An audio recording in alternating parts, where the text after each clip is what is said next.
Mesdames et messieurs, bonjour et bienvenue à votre émission Langue fourchue.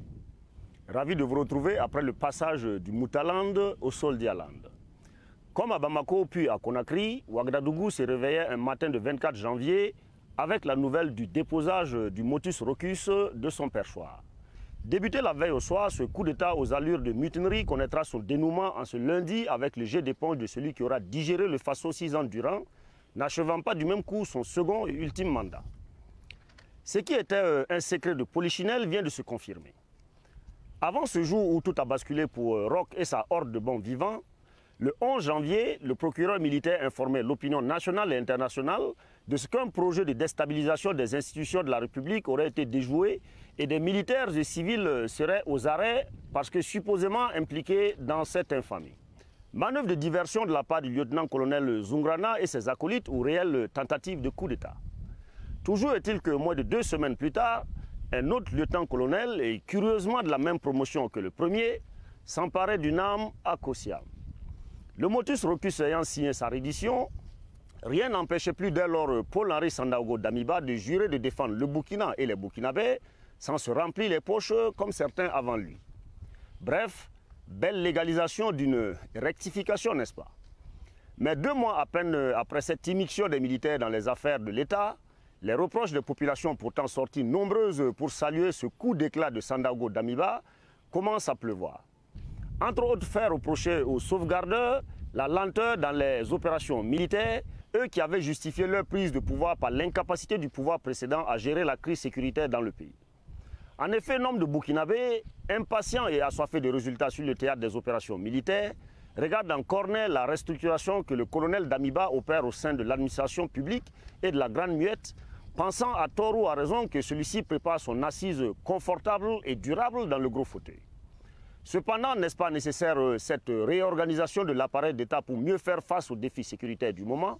Bref, si la durée de la transition négociée par les militaires et validée par les différentes composantes aux assises nationales, avec en sus un bonus, ne se transforme pas en un lenga comme quelqu'un le voulait en 2014, il y a fort à parier que ce mandat de 36 mois sera relativement court pour Damiba et ses compagnons, qui demandent à pacifier le pays d'abord avant le retour à la normale.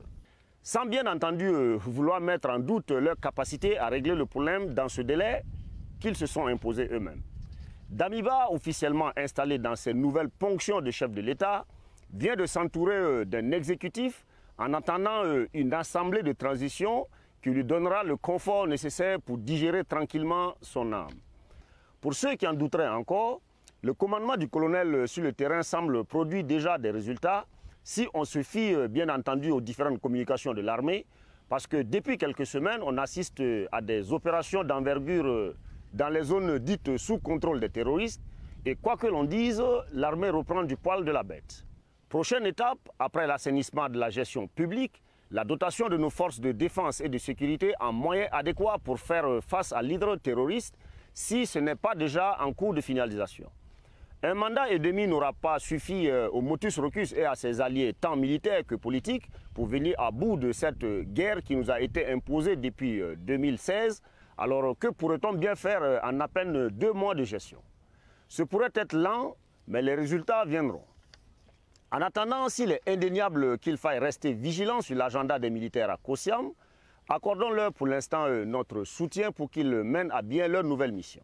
Parce que même si Sandaogo Damiba a la volonté de bien et mieux faire les choses sur le plan sécuritaire, cette lutte demeure le combat de tous les Burkinabés et nous devrions changer de comportement pour aider nos troupes engagées sur le terrain à mieux faire leur travail.